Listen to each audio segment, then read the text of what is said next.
Chapitre 6, verset 41. 40, pardon, verset 40. Luc, chapitre 6, verset 40. Si on peut... Il y a un petit bruit ici, ok.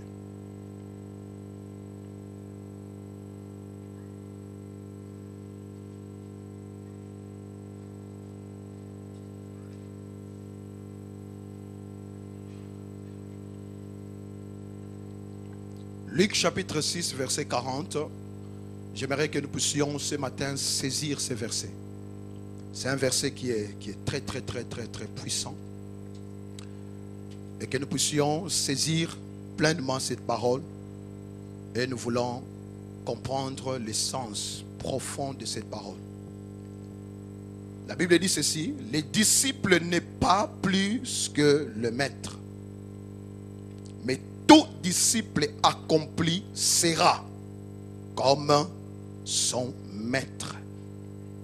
Dans d'autres versions, il est écrit: les disciples n'est pas plus grand que son maître. Et tout disciple bien formé sera comme son maître. Alléluia. Je continue le message que j'avais commencé il y a plusieurs mois, de la religion à la royauté. Nous allons parler de la 4e partie de ce message. J'ai montré comment le plan de Dieu, c'est un royaume. Dans l'introduction de ce message, j'ai montré que Jésus n'a jamais parlé de religion. Il a parlé d'un royaume qui s'appelle le royaume de Dieu, son royaume. Il a dit: mon royaume n'est pas de ce monde. Il a parlé d'un royaume, la réalité d'un royaume qui est comme tout autre royaume, c'est un pays. Ce royaume, simplement, il n'est pas physique. C'est un royaume spirituel dans lequel nous sommes appelés à opérer. Et on entre dans ce royaume par la nouvelle naissance. Si vous êtes né de nouveau, vous faites partie de la famille royale. Vous êtes dans le royaume de Dieu. Et il y a beaucoup de choses que nous devons comprendre dans ce royaume. La dernière fois que j'ai parlé, j'ai parlé sur l'identité spirituelle. J'ai montré comment tous ceux qui sont dans ce royaume, lorsque Dieu donne naissance, il donne naissance à des dieux avec des minuscules. Alléluia. Et que nous sommes appelés à fonctionner comme de Dieu. Alors, maintenant, toutes ces choses qui ont été dites, ces choses-là ne sont valables que lorsque nous comprenons qu'il y a un processus dans lequel nous devons entrer pour manifester le royaume de Dieu sur la terre. Vous voyez, il y a un verset, avant que je puisse entrer là-dedans, il y a un verset que nous allons lire dans Galates chapitre 4. Galates chapitre 4, on va lire ces versets. Galates chapitre 4. La Bible dit ceci, dans les versets, dans Galates chapitre 4, verset, les premiers versets. La Bible dit ceci: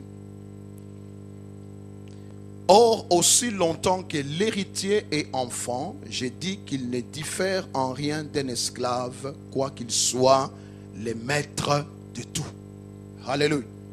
Quoiqu'il soit le maître de tout, mais aussi longtemps que l'héritier est enfant, il n'y a pas de différence dans son expérience avec un esclave. Il est le maître de tout. Tout lui a été préparé, tout est préparé, tout lui est, le plan est déjà préparé. Spirituellement parlant, il est le maître de tout, mais il y a des choses qui doivent se manifester dans sa vie. Pour cela, l'héritier a besoin de grandir, de se développer pour arriver à la position de maître. Une position qui est très importante. L'épître aux Hébreux, la Bible continue à parler de cela. Regardez Hébreux chapitre 5. La Bible continue à nous expliquer les choses dans le même sens pour que nous puissions saisir ce que Dieu attend de nous. Hébreux chapitre 5 à partir du verset 11. Je lis ceci. Hébreux chapitre 5 à partir du verset 11. La Bible détaille dans ce sens-là. La Bible dit ceci. Nous avons beaucoup à dire là-dessus. Donc il y a des choses au-dessus que l'écrivain montre. Nous avons beaucoup de choses à dire là-dessus et des choses difficiles à expliquer parce que vous êtes devenus lents à comprendre. Verset 12. Vous en effet qui depuis longtemps devriez être de maîtres. Voyez? Vous avez encore besoin qu'on vous enseigne les principes élémentaires des oracles de Dieu. Vous en êtes venus à avoir besoin de lait et non d'une nourriture solide. Or, quiconque en est au lait n'a pas l'expérience de la parole de justice, car il est un enfant. Mais la nourriture solide est pour les hommes faits, pour ceux dont le jugement est exercé à l'usage, à discerner ce qui est bien et ce qui est mal. Voyez donc ici la Bible nous montre dans le verset 10 que nous sommes censés être de maîtres. Être de maîtres. Donc ça c'est la destination finale de tout enfant de Dieu. C'est là où les choses de Dieu deviennent des réalités. Lorsque nous atteignons la position des maîtres. Regardez pour Jésus même, pour Jésus lui-même, regardez. Ésaïe chapitre 9. Je vais vous donner plusieurs versets pour que nous soyons bien fondés dans la parole. Ça c'est le but. Soyons des chrétiens des bérets. Vérifions chaque fois si ce qu'on nous dit est bien dans la parole de Dieu. C'est la responsabilité que nous avons. Ésaïe chapitre 9 verset 5. Ésaïe chapitre 9 verset 5. Plusieurs versets pour introduire. Comme ça nous allons entrer dans la profondeur. Ésaïe chapitre 9 verset 5. Un verset que beaucoup connaissent. Dit ceci, car un enfant nous est né, un fils nous est donné, et la domination reposera sur son épaule. On l'appellera admirable, conseiller, Dieu puissant, Père éternel, prince de la paix. Vous voyez ici, un enfant nous est né, un fils nous est donné. Dieu n'a jamais donné un enfant. Il a donné un fils. Jésus est entré dans ce monde comme un enfant, mais pour qu'il commence à faire les choses qu'il était censé faire, Jésus a dit passer par un processus de développement spirituel pour atteindre la position des fils. La position des fils. Le mot fils ici, ce n'est pas juste un autre nom pour enfant. Non, non, non.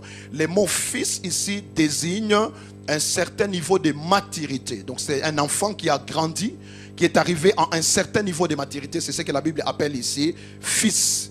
Un fils nous est donné et la domination repose sur les fils, pas sur l'enfant.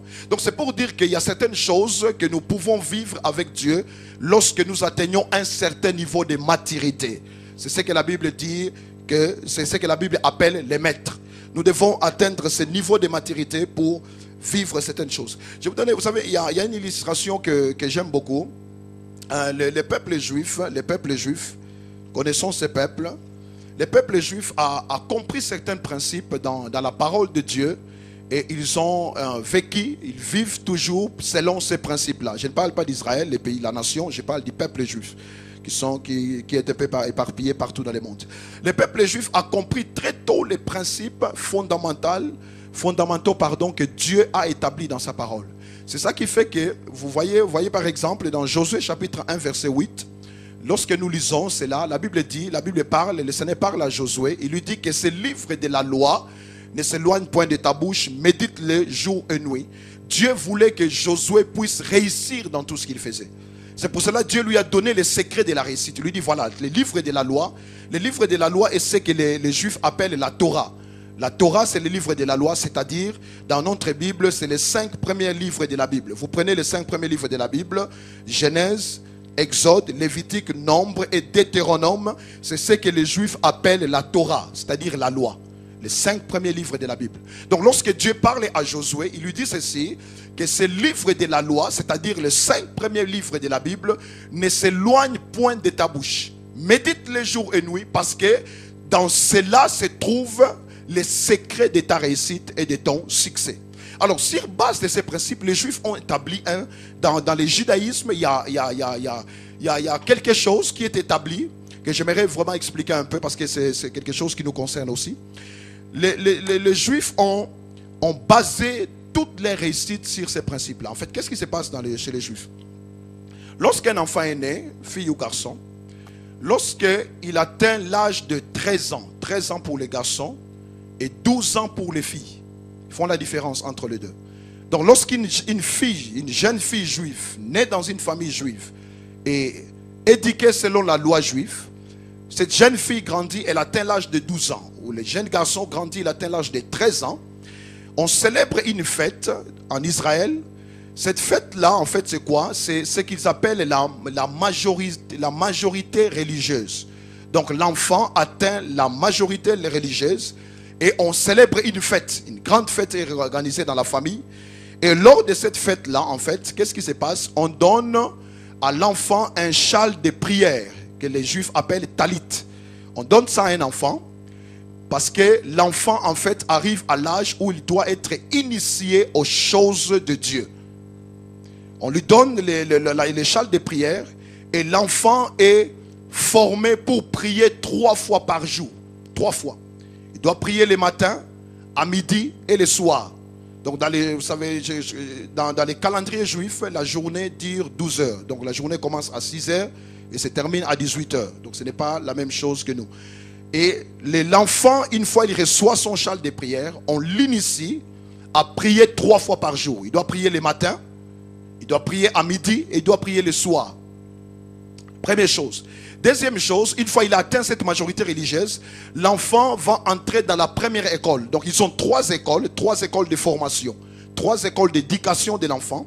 L'enfant est introduit dans la première école qu'ils s'appelle la maison du livre. La maison du livre. En fait, c'est quoi cette école? Cette école, consiste simplement à commencer à étudier la Torah. On prend l'enfant, vous imaginez, donc pendant 5 ans, ils vont étudier systématiquement la Torah, les 5 premiers livres de la Bible. Et cette étude, c'est une étude systématique où on va verset par verset, phrase par phrase, concept après concept. Donc Genèse chapitre 1 verset 1, ça démarre là. Et durant 5 ans, on va parcourir toute la Torah jusqu'au Deutéronome, donc le dernier livre de la Torah. Donc il va prendre le temps de faire cette étude systématique. Pourquoi? Parce que les Juifs ont compris que pour que l'enfant puisse réussir sa vie, il a besoin justement de la Torah. Parce que Dieu a dit à Josué que ce livre de la loi ne s'éloigne pas de ta bouche, médite les jours et les nuits pour agir fidèlement selon ce qui est écrit. C'est alors que tu auras de la réussite dans tout ce que tu entreprendras. C'est alors que tu auras du succès. Donc vous voyez, c'est une discipline que les Juifs ont adoptée. C'est ça qui explique, vous voyez, les Juifs partout où ils sont, tout ce qu'ils font, ils réussissent. N'est-ce pas? Ils réussissent. Je ne parle pas des nations d'Israël spécialement, je parle des Juifs.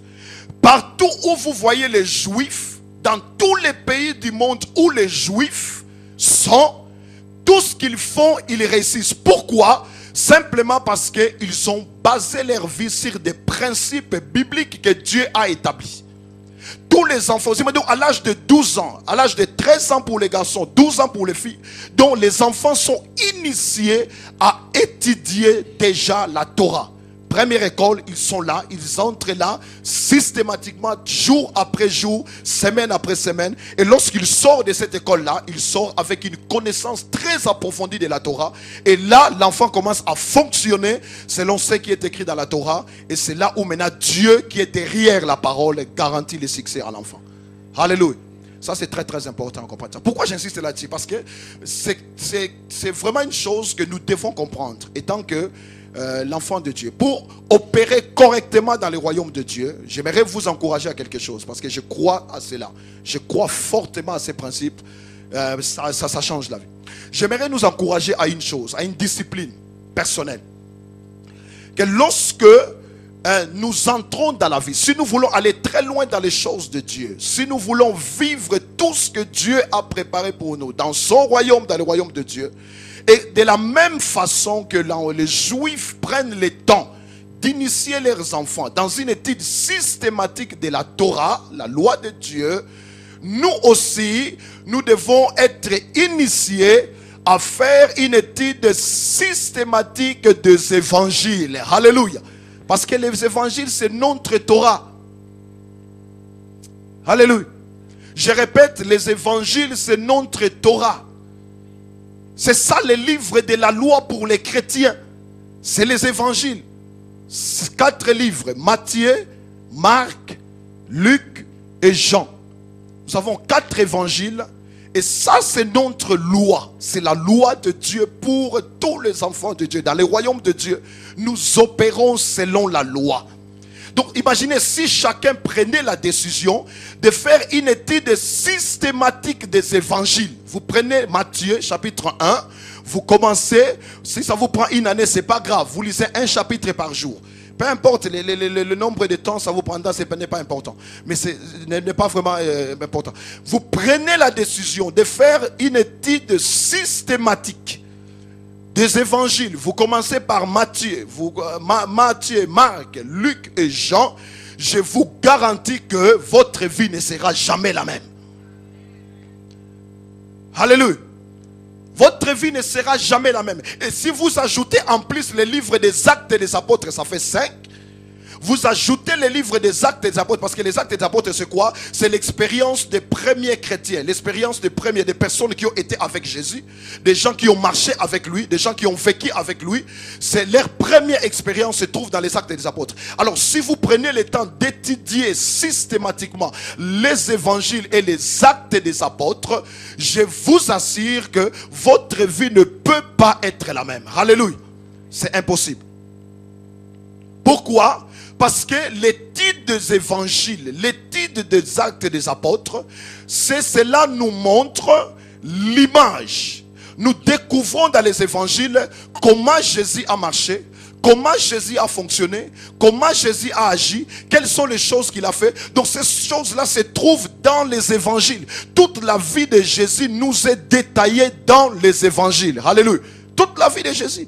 Dans les évangiles, vous trouvez tout, absolument tout. De sa mort, de sa naissance, jusqu'à sa mort, la résurrection, tout ce que Jésus a dit, tout ce que Jésus a enseigné, toutes ces choses, nous les trouvons dans les évangiles. Ça se trouve dans les évangiles. Pourquoi j'insiste encore là-dessus? Je vais vous montrer une autre chose. Lorsque vous lisez Hébreux chapitre 1er, versets 1 et 2, vous allez voir. Regardez ce que la Bible dit. Je vais vous montrer pourquoi c'est important. Parce que c'est quelque chose que je crois qui va amener des changements radicaux. Ça peut amener des transformations que vous ne pouvez pas imaginer. Regardez dans Hébreux chapitre 1er. Hébreux chapitre 1er. Je prends ces versets pour vous montrer, nous montrer l'importance. L'importance. Hébreux chapitre 1er. Regardez ce que la Bible nous dit. Hébreux chapitre 1. Versets 1 et 2. Hébreux 1, 1 et 2. La Bible dit ici. Après avoir autrefois à plusieurs reprises et de plusieurs manières parlé à nos pères par les prophètes, Dieu, dans ces derniers temps, nous a parlé par le Fils. Il a établi héritier de toutes choses. Par lui, il a aussi créé l'univers. Vous voyez ici, la Bible dit clairement qu'après avoir parlé par les prophètes, Dieu a utilisé des prophètes pour communiquer un message. Dieu a utilisé des prophètes pour se révéler dans son peuple.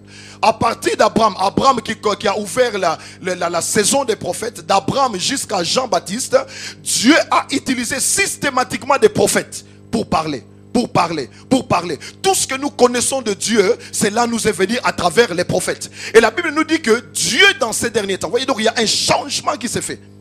Il y a un changement qui se fait dans les plans de Dieu. C'est que Dieu maintenant prend la décision de parler non plus par les prophètes, mais de parler par les fils. Alléluia. Donc Dieu prend cette décision-là. Donc qu'est-ce que ça veut dire? Ça veut dire qu'il y a une révélation de Dieu que seuls les fils pouvaient apporter. Nous avons eu plusieurs révélations de Dieu par les prophètes. Jéhovah Jireh, nous connaissons ça par les prophètes. Jéhovah Nissi, Jéhovah Shammah, El Shaddai, toutes ces choses-là, la révélation de Dieu, nous avons appris ça par les prophètes. Mais ici, dans ces derniers temps, nous dit la Bible, Dieu amène une révélation spécifique. Et cette révélation-là est venue par les fils. Et c'est quoi la révélation? C'est la révélation de Dieu étant que Père. Parce que seul un fils peut révéler un Père. Donc nous entrons dans une autre dimension des plans de Dieu. C'est que Dieu prend la décision de se constituer une famille, la famille royale. Et pour avoir cette famille-là, Dieu envoie les fils. Pour que les fils puissent révéler les pères. Pour qu'à travers les fils, nous puissions entrer dans la famille du Père, devenir la famille de Dieu. Alléluia. Quelle grâce immense que nous avons obtenue. C'est pour cela que je dis toujours, la nouvelle naissance, c'est la meilleure des choses qui puissent arriver dans ta vie. Pourquoi? Parce que par la nouvelle naissance, tu es introduit dans la famille royale. Tu entres dans la famille de Dieu et là tu deviens automatiquement enfant de Dieu. C'est une grâce immense. C'est pour cela Jésus, nous devons l'écouter. Jésus a un message que si tu n'écoutes pas ce message-là, tu passes à côté du plan de Dieu. Seuls les fils de Dieu parlent par les fils. Donc en d'autres termes, si nous voulons aller loin avec Dieu, nous sommes obligés d'écouter ce que le fils dit. Quel est le message que le fils communique? Nous sommes obligés. C'est ça quand vous lisez, regardez, Matthieu chapitre 17, quand vous lisez, vous allez lire ça. Matthieu chapitre 17, la transfiguration du 1er au 6e verset. Lisez ce verset-là à la maison. Notez ça, Matthieu 17, 1 à 6. Vous allez voir que dans la scène de la transfiguration, lorsque Jésus est transfiguré devant ses disciples, Pierre, Jean et Jacques, la Bible nous dit que lorsque Jésus est transfiguré, Pierre voit la gloire de Dieu et dit, Seigneur, nous voulons rester ici. Nous voulons faire 3 tentes, une à toi, Moïse et Élie. Et lorsqu'il est en train de parler, qu'est-ce qui se passe? C'est que la gloire de Dieu se manifeste. Tout d'un coup, Moïse et Élie disparaissent et ils ne voient que Jésus. Dieu déclare, il dit, celui-ci est mon fils bien-aimé, écoutez-les. Alléluia. Écoutez-les, ça c'est un mot important. Écoutez-les. En d'autres termes, c'est comme si Dieu disait que les messages, les seuls messages que j'ai pour vous, c'est un message qui vient à travers les fils. Si tu n'écoutes pas les fils, tu n'auras jamais les messages que j'ai transmis. C'est pour cela, je vous assure, nous avons besoin d'écouter les fils. Nous avons besoin d'écouter les fils. C'est la raison pour laquelle j'encourage chaque chrétien qui prend sa vie chrétienne au sérieux. Si vous êtes né de nouveau, vous devez prendre la décision d'étudier systématiquement les évangiles. Alléluia. Étudie systématiquement les évangiles. Tu commences par Matthieu chapitre 1er, tu vas jusqu'à Jean chapitre 21, et si tu entres aussi dans les actes des apôtres, parce que là-dedans, tu vas comprendre c'est quoi la vie chrétienne. Alléluia. Tu vas comprendre. Pourquoi? Parce que, regardez, je reviens maintenant sur un autre texte. Je reviens sur un autre texte. Luc chapitre 6, verset 40. Regardez ce que Jésus déclare. Je reviens là-dessus. Ça, c'est notre but. Luc chapitre 6, verset 40. Le texte que nous avons lu. Parole que Jésus prononce. Regardez, il dit, les disciples n'est pas plus grand que les maîtres. Donc lorsqu'il parle du maître, il parle de lui-même. Il dit, les disciples n'est pas plus grand que les maîtres.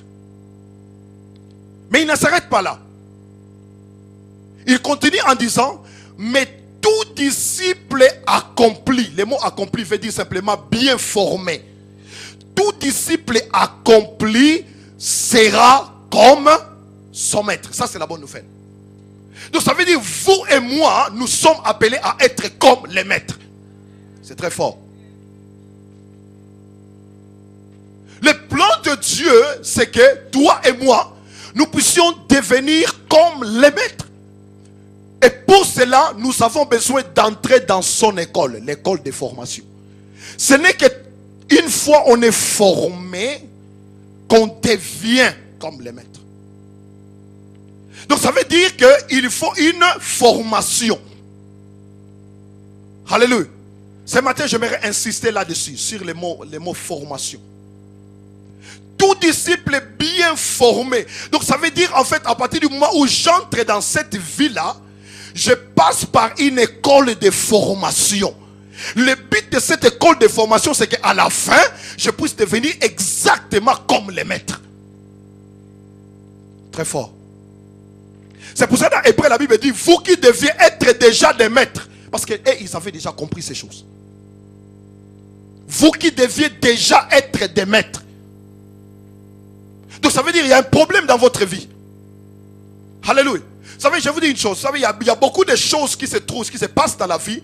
Ces choses-là, lorsque tu deviens un maître, ces choses-là ne t'affectent plus du tout. Les plans de Dieu dans notre vie dépendent de la position que nous acquérons en Christ. Alléluia. Les choses ont été préparées. C'est fait. Je deviens une nouvelle création, c'est fait. Ça, c'est spirituel. Mais maintenant, pour expérimenter, je parle de l'expérience, pour passer du spirituel au physique, pour expérimenter des choses, ça exige que tu passes par l'école de formation.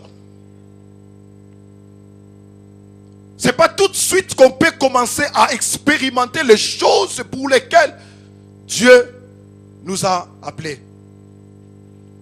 Il y a un plan de Dieu. Vous savez, il y a un merveilleux plan de Dieu. Lisez les évangiles. Un merveilleux plan. Des promesses merveilleuses. Par exemple, Jésus dit dans Luc chapitre 10, verset 19, je vous ai donné l'autorité de marcher sur les serpents, sur les scorpions et sur toute la puissance de l'ennemi et rien ne pourra vous nuire. Ça, c'est une promesse de Dieu ou pas? C'est Jésus qui le déclare. C'est une promesse qui te concerne moi et qui nous concerne vous et moi. Il dit, je vous ai donné l'autorité de marcher sur les serpents, sur les scorpions, sur toute la puissance de l'ennemi et rien ne pourra vous nuire. Maintenant, pour que cela devienne une réalité dans ta vie, tu dois passer par l'école de formation. Alléluia. Tu dois passer par l'école de formation pour atteindre la position de maître. Et quand tu atteins la position de maître, maintenant cette verset-là devient une réalité dans ta vie. Il y a plusieurs promesses. Je vous donne une autre promesse. Jean chapitre 14, verset 12. Jésus dit ceci, les miracles, celui qui croit en moi fera aussi les choses que j'ai fait. Il en fera même des plus grandes parce que je m'en vais au Père. C'est une promesse que Jésus a donnée. Mais maintenant, cette promesse-là, pour que ça devienne une réalité, il faut que je devienne comme Jésus, maître. C'est en ce moment-là que cette promesse-là deviendra. Vous voyez, il y a toute une série de promesses que le Seigneur a données. Parfois, c'est ça les problèmes, en fait, on a souvent. Et puis, on se dit, mais Seigneur, voilà, tu as promis ceci, mais je ne vois pas ça dans ma vie. Non, pourquoi? Parce que toutes les promesses de Dieu ont été conditionnées par des principes divins. Donc, il faut que j'atteigne la position de maître pour que ce que Jésus a vécu devienne aussi mon vécu. Alléluia. C'est pour cela qu'il faut de la formation. Dites à quelqu'un à côté de vous, tu as besoin d'être formé. Ça, c'est un mot que souvent les chrétiens n'aiment pas. Nous avons besoin de la formation. Pourquoi? Parce que la formation, ça prend du temps. Ça prend du temps. Regardez la vie de Jésus. Vous voyez, c'est très fort. Regardez simplement sa vie. Ça lui a pris 30 ans. 30 ans. 30 ans, lorsque vous étudiez la vie de Jésus, vous allez voir, ça lui a pris 30 ans pour passer de la position d'enfant à la position de fils. 30 ans. 30 ans. Tout ce que nous lisons sur Jésus, tout ce qu'il a fait, n'a duré que 3 ans et demi. 3 ans et demi. Tous les miracles, tout ce qu'il a fait, ça n'a pris que 3 ans et demi. Pendant 30 ans, Jésus était dans l'anonymat. L'anonymat le plus total. 30 ans. 30 ans. Jusqu'à ce qu'il passe par les eaux de baptême. Il sort des eaux du baptême. Dieu déclare, il dit, c'est lui-ci est mon fils. Là, Dieu dit, voilà, maintenant là, tu es le fils. Et quand il est déclaré, il va dans le désert, il sort de cela avec la domination. La Bible dit, Jésus revêtu de la puissance de Dieu. En ce moment-là seulement en ce moment-là, que les choses ont commencé à se passer dans la vie de Jésus. Alléluia. Bien aimé, il faut que nous comprenions les choses. Parce que Jésus est le modèle de la vie chrétienne. Nous sommes appelés à marcher sur ses traces, à suivre ses voies. Nous devons comprendre qui il est, comment il a vécu. Donc c'est après 30. Je ne vais pas dire par là qu'il faut 30 ans absolument pour que... Non. Simplement, ce que je veux dire, c'est que la formation, ça prend du temps. Tu ne peux pas être formé en un jour. Dans les choses de Dieu, on n'accélère rien. Un jour, quelqu'un me disait, oh non frère, il faut accélérer les choses. J'ai dit, non, on n'accélère pas. Il n'y a pas d'accélération avec Dieu. Alléluia. Tu ne peux rien faire pour accélérer. Dieu n'est pas du tout affecté par ça. Tu peux faire tout ce que tu veux, jeûner 100 jours. Les choses de Dieu ne changeront pas. Si tu n'es pas formé, tu n'es pas formé. Alléluia. Donc nous sommes appelés à entrer dans l'école de formation du maître. L'école de formation. J'ai besoin d'être formé pour que je devienne comme Jésus. Alléluia. Ça doit être le but de ta vie. Tu dois prendre cette décision-là. Tu dis, à partir d'aujourd'hui, je me suis fixé comme but, c'est de devenir exactement comme Jésus. Parce que lorsque tu deviens comme Jésus, tu commences à opérer comme Jésus, je vous garantis qu'il y a des choses qui doivent t'obéir. Il y a des choses qui doivent bouger dans ta vie. Il y a des choses, tout ce qui n'était pas autorisé dans la vie de Jésus, tu vas découvrir que même ces choses-là ne sont plus autorisées dans ta vie. C'est là où tu entres dans la vraie vie. La vraie vie chrétienne, c'est là. C'est faire les choses que Jésus ferait s'il était à ta place. C'est ça la vraie vie chrétienne. C'est ça la vraie vie chrétienne. Donc pour cela, nous avons besoin d'entrer dans l'école de la formation. École de la formation. Alors, qu'est-ce qu'il y a dans cette école de la formation? Qu'est-ce qu'il y a dans cette école? Première chose, dans l'école de la formation de Jésus, c'est d'abord la parole. Première chose, la parole de Dieu. La parole. La première chose que j'ai besoin dans une école, c'est la parole. C'est comme quand vous allez à l'école, la première chose, on vous apprend des choses. On vous apprend. Ça ne commence pas par les exercices, non, ça commence par les cours. On vous donne des cours. Je n'ai jamais vu quelqu'un qui commence l'école, le premier jour, on dit voilà, on va faire tel exercice. Non, on commence d'abord par expliquer les cours. Expliquer. On commence par des enseignements. On entre dans la matière, on entre dans les cours, on commence à apprendre. La première chose, c'est ça, c'est l'apprentissage. J'ai besoin d'apprendre. J'ai besoin d'apprendre le cours. Et dans la vie chrétienne, c'est la même chose. La première chose dont tu as besoin, c'est apprendre la parole de Dieu. Tu as besoin d'apprendre la parole. Étudier la parole de Dieu. Et le point de départ, c'est quoi? C'est les évangiles. Alléluia. C'est commencer avec les évangiles. Pourquoi? Comme je l'ai dit, parce que c'est dans les évangiles que nous trouvons les paroles de Jésus. Qu'est-ce que Jésus a dit? Qu'est-ce qu'il a enseigné? Qu'est-ce qu'il a fait? Comment il les a fait? Comment il a vécu? Donc tout commence par les évangiles. Le point de départ, c'est les évangiles. Je dois étudier les évangiles. Donc c'est l'étude, c'est l'apprentissage, une étude systématique. Systématique, tu dois étudier. Il faut être sérieux dans l'étude de la parole de Dieu. Tu dois prendre la décision. Vous savez, il y a des choses qu'on ne peut pas faire à notre place. Alléluia. Il y a des choses qu'on ne peut pas faire à notre place. On vient à l'église, on écoute la parole, c'est une bonne chose, oui. Mais si ta vie ne s'arrête qu'au message que tu reçois tous les dimanches, tu n'iras jamais loin dans les choses de Dieu. C'est impossible.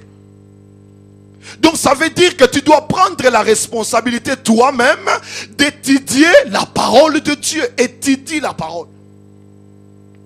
C'est une responsabilité personnelle. Je dois prendre la décision. Je dis à partir d'aujourd'hui, je vais étudier la parole de Dieu. Je commence par les évangiles. J'étudie la parole. Une étude systématique de la parole de Dieu. Vous entrez dans la parole. J'étudie la parole. J'étudie la parole. Alléluia. Ça, c'est la première chose que tu dois faire. C'est une décision. Pourquoi l'étude de la parole est tellement important? Parce que regardez ce que Jésus dit. Jean chapitre 8. Jean chapitre 8. Soulignez ces versets. Jean chapitre 8. Jean chapitre 8. C'est un verset qu'il faut souligner dans votre Bible. Pourquoi l'étude de la parole est si important? Jean chapitre 8.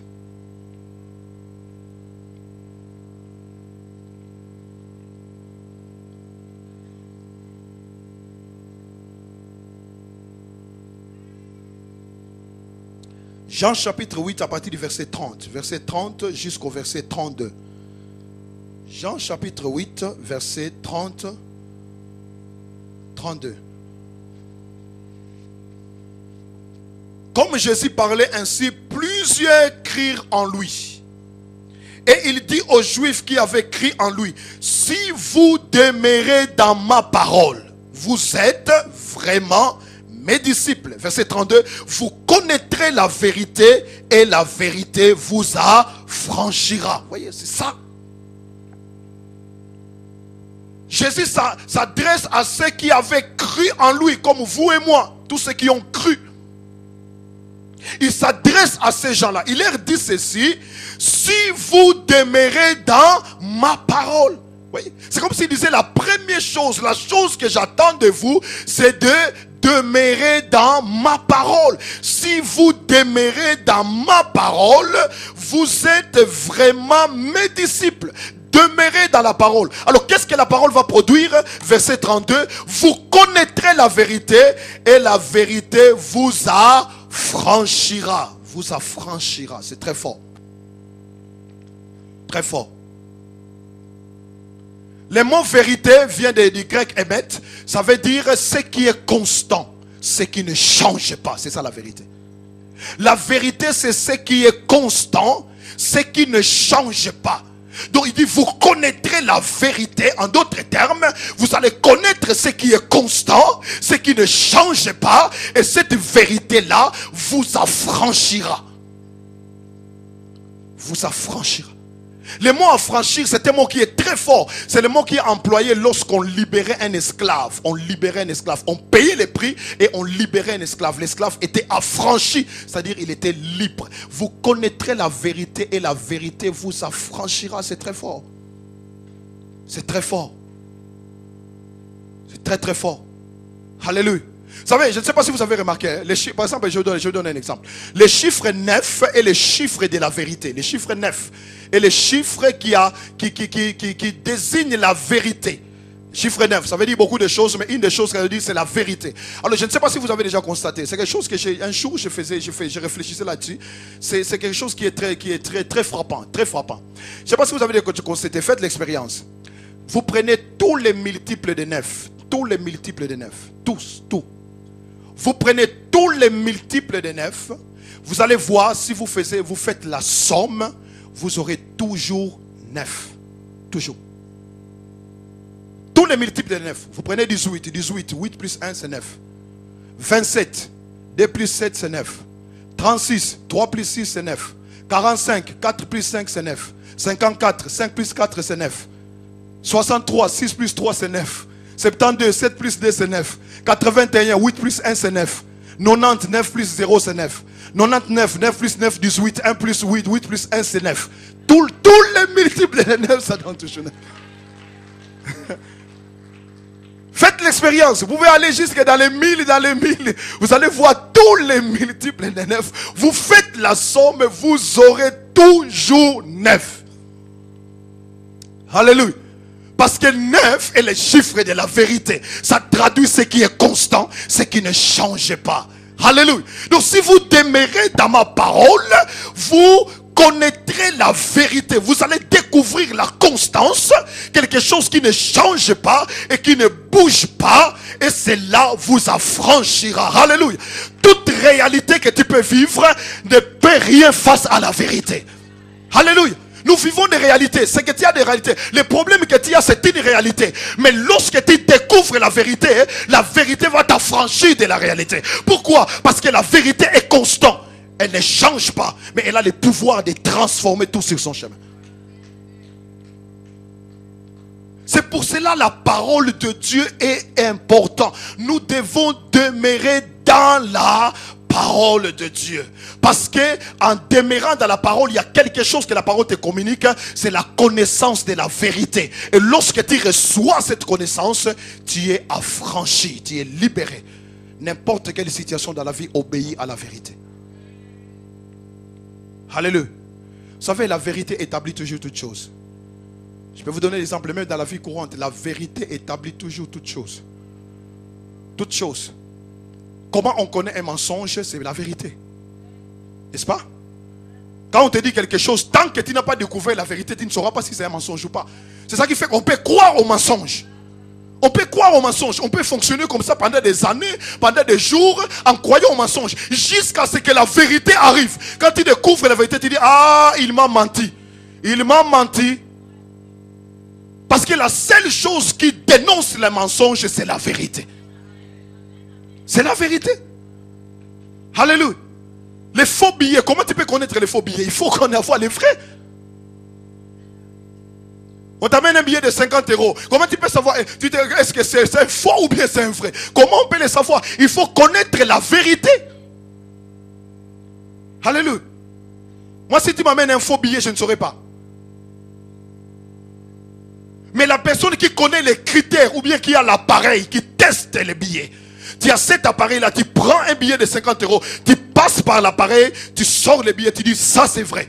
C'est un faux, c'est un vrai ou c'est un faux. Mais pour cela, il faut toujours un critère qui ne change pas. Il faut la constance pour découvrir les mensonges. Alléluia. C'est pour cela que je vous assure, nous avons besoin de la vérité. Pourquoi? Parce que le diable, la Bible l'appelle le père du mensonge. Tout ce que le diable amène, c'est des mensonges. Beaucoup de chrétiens croient aux mensonges. Lorsque tu marches croyant aux mensonges, le diable va se jouer de toi. Mais lorsque tu découvres la vérité, tu dis Satan, tu es menteur. Et là, tu es affranchi. Tu dis, tu ne vas plus jouer de moi parce que j'ai compris que tu es menteur. J'ai découvert dans la parole et la vérité. Ce que tu m'as raconté là, c'est des mensonges. Je rejette les mensonges. La vérité a la puissance d'affranchir. Alléluia. La vérité a la puissance d'affranchir. Pas seulement dans la Bible, mais même dans la vie de tous les jours. Vous allez voir, chaque fois que vous connaissez la vérité, vous êtes toujours libre. Chaque fois.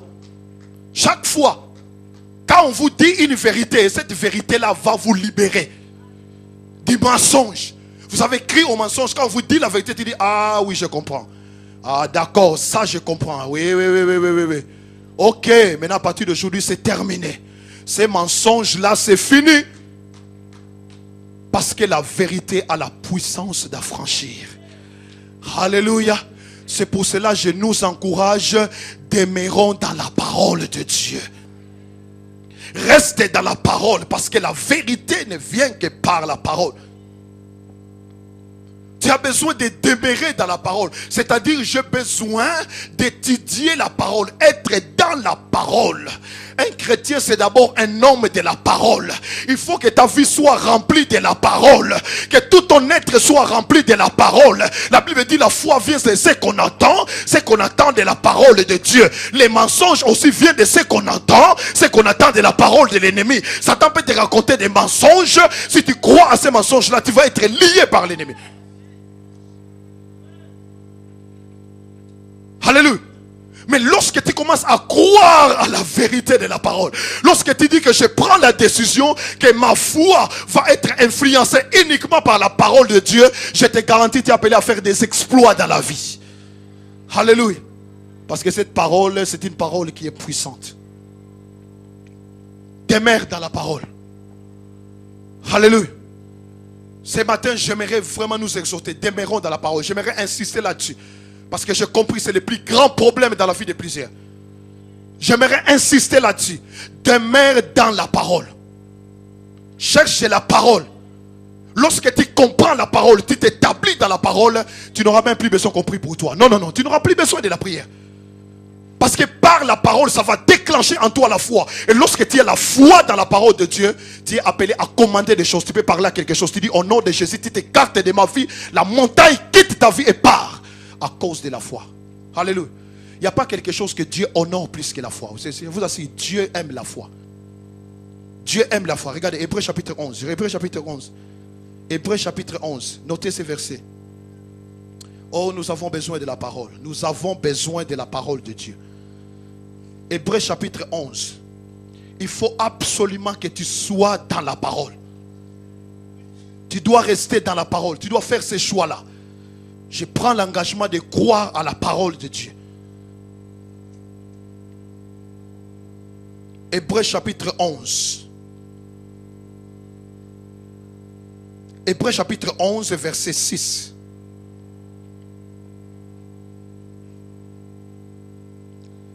Hébreux chapitre 11, verset 6. Regardez ce que la Bible dit. Oh, sans la foi, il est impossible de lui être agréable.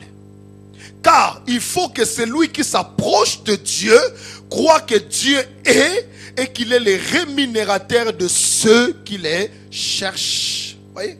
Sans la foi, il est impossible d'être agréable à Dieu. La Bible ne dit pas il est difficile, non. La Bible dit il est impossible. Impossible.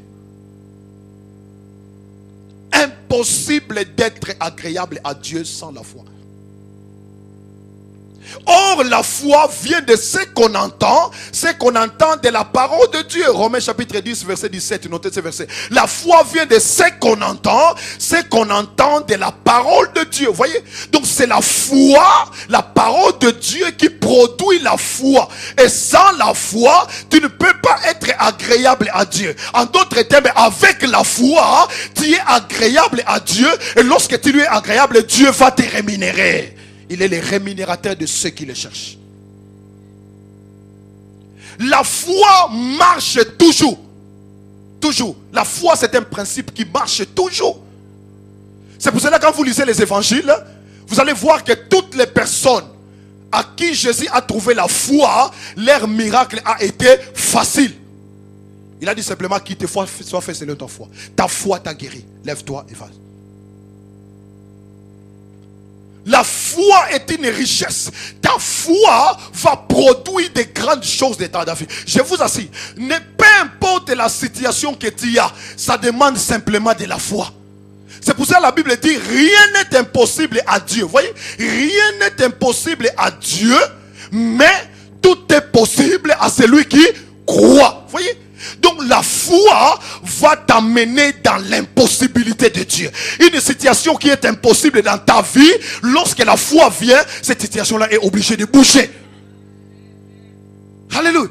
Peu importe la gravité. Vous savez, un jour j'étais en train de prier, le Seigneur m'a parlé, il m'a dit que la gravité des choses, ça c'est vous les hommes. Pour moi, il n'y a rien de grave. C'est une parole que le Seigneur m'a dit. Il a dit la gravité des choses, c'est pour vous les hommes. Mais pour moi, rien n'est grave. Vous voyez? Donc ça, c'est la perspective de Dieu. Tu peux avoir une situation, pour toi, tu dis que non, ça c'est grave. C'est très grave. Pourquoi? Parce que tu es un homme. Et tant qu'humain, nous regardons les situations, nous disons que non, ça c'est grave. Mais Dieu, quand il regarde ta situation, il voit ça comme un rien. C'est pour ça que la Bible dit, rien n'est impossible à Dieu. Les mots impossibles dans les dictionnaires de Dieu n'existent pas. Les mots impossibles n'existent pas. Et lorsque ta foi est correctement établie dans la parole de Dieu, en ce moment-là aussi, les mots impossibles dans ta vie aussi n'existera pas. Alléluia. Beaucoup de chrétiens négligent la foi. Je vous assure, la foi est une force. Cette force-là, rien ne peut résister à la foi. Rien. Toute chose dans ta vie peut être déplacée simplement par la foi. Lorsque tu as la foi, tu peux déplacer même des montagnes. Alléluia. C'est pour cela que nous avons besoin d'être dans la parole de Dieu. Dites à quelqu'un à côté de vous, restez dans la parole. Demeure dans la parole de Dieu. Prends la décision. Ça, c'est une décision qui nous appartient. Prends la décision, tu dis qu'à partir d'aujourd'hui, moi, ce qui m'intéresse, c'est la parole. Parce que tout ce que tu es en train de vivre, ce sont des réalités. Même si les médecins t'ont dit que non, cette maladie-là, c'est une maladie qui ne peut pas, donc c'est impossible, on ne peut pas guérir de cette maladie-là. Oui, d'accord, le médecin l'a dit, mais qu'est-ce que Dieu t'a dit? Alléluia. Ne t'arrête pas là, c'est une réalité. Oui, les médecins sont des gens qui sont habilités à constater des réalités. Ça, c'est le travail des médecins. Un médecin, il te fait des examens, il dit, monsieur, vous avez telle maladie, vous avez les cancers. C'est ça son ministère. Les médecins ont un ministère de constater des réalités. Il constate. Il fait un constat. Ce sont des gens qui font des constats. Il fait le constat, il dit, vous êtes malade, vous avez ça. Vous avez ça dans votre vie. Il constate, c'est une réalité. On ne peut pas les refuser. Il ne faut pas nier ça, c'est une réalité. Mais c'est le médecin, oui, je suis d'accord, ok, c'est bon. C'est une réalité. Alléluia. Mais Dieu est sa personne qui constate la vérité. Dieu fait le constat de la vérité. Il connaît ta réalité. Mais il te dira que c'est une réalité, d'accord, mais voilà ma vérité. Alléluia. C'est en ce moment-là, lorsque tu te connectes maintenant à la vérité, ta réalité va se soumettre à la vérité de Dieu. Alléluia. C'est comme ça que Dieu fait les miracles de la guérison. Tu peux expérimenter la guérison divine. Tu sors à cause de la vérité. Alléluia. Nous avons besoin de demeurer dans la parole. Il y avait beaucoup de choses que je voulais parler. J'aimerais insister là-dessus. Le Saint-Esprit m'amène à insister là-dessus. Nous avons besoin de demeurer dans la parole de Dieu. Demeure dans la parole. Tu as besoin de connaître la vérité va te libérer. Je vous garantis, la vérité libère. La parole de Dieu. Jésus était un homme de la parole. Un homme de la parole. Un homme de la parole. Partout où Jésus a marché, il a marché avec la parole. Il était lui-même la parole de Dieu faite chair.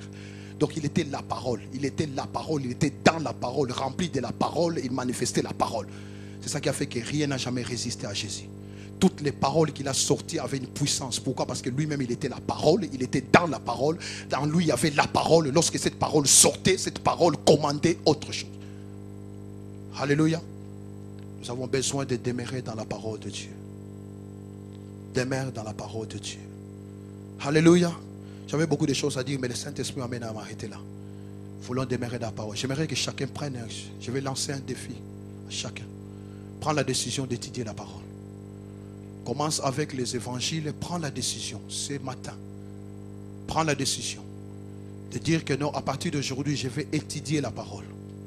Je prends la décision d'investir du temps pour étudier la parole. Je vais découvrir ce que Jésus est. Quelle est sa vie? Qu'est-ce qu'il a fait? Prends la décision. Commence avec les évangiles. Commence avec les évangiles. Prends la décision de laisser ta vie être influencée uniquement par la parole. La parole de Dieu va amener des changements dans ta vie. Va bouleverser ta vie. Bouleverser la vie. La parole de Dieu va bouleverser ta vie. Si tu as un problème de foi, c'est la parole. La foi vient de ce qu'on entend. Alléluia. On ne peut pas t'imposer la main pour te transmettre la foi. Non, non, non, non. C'est la parole. Tu dois prendre la décision d'étudier la parole. Laisse la parole, prends la décision. Tu dis que la parole de Dieu doit devenir une autorité dans ma vie. Lorsque tu décides, c'est ça que ça veut dire demeurer dans la parole. C'est prendre la décision que la parole devienne l'autorité dans ta vie. Quand la parole de Dieu devienne l'autorité dans ta vie, c'est-à-dire c'est la parole de Dieu qui tranche en toutes choses. Quand on te propose quelque chose, tu regardes la parole. Est-ce que la parole est d'accord avec ça? Si oui, tu acceptes. Si non, tu dis non, non, ça ne m'intéresse pas. C'est contraire à la parole. Si tu prends la décision de marcher comme ça, tu appelles à faire des exploits dans la vie. Alléluia. Parce que Dieu honore toujours la foi. La foi vient de ce qu'on attend de la parole de Dieu. Alléluia. Que le Seigneur bénisse sa parole. Nous allons prier ensemble. Gloire à Dieu.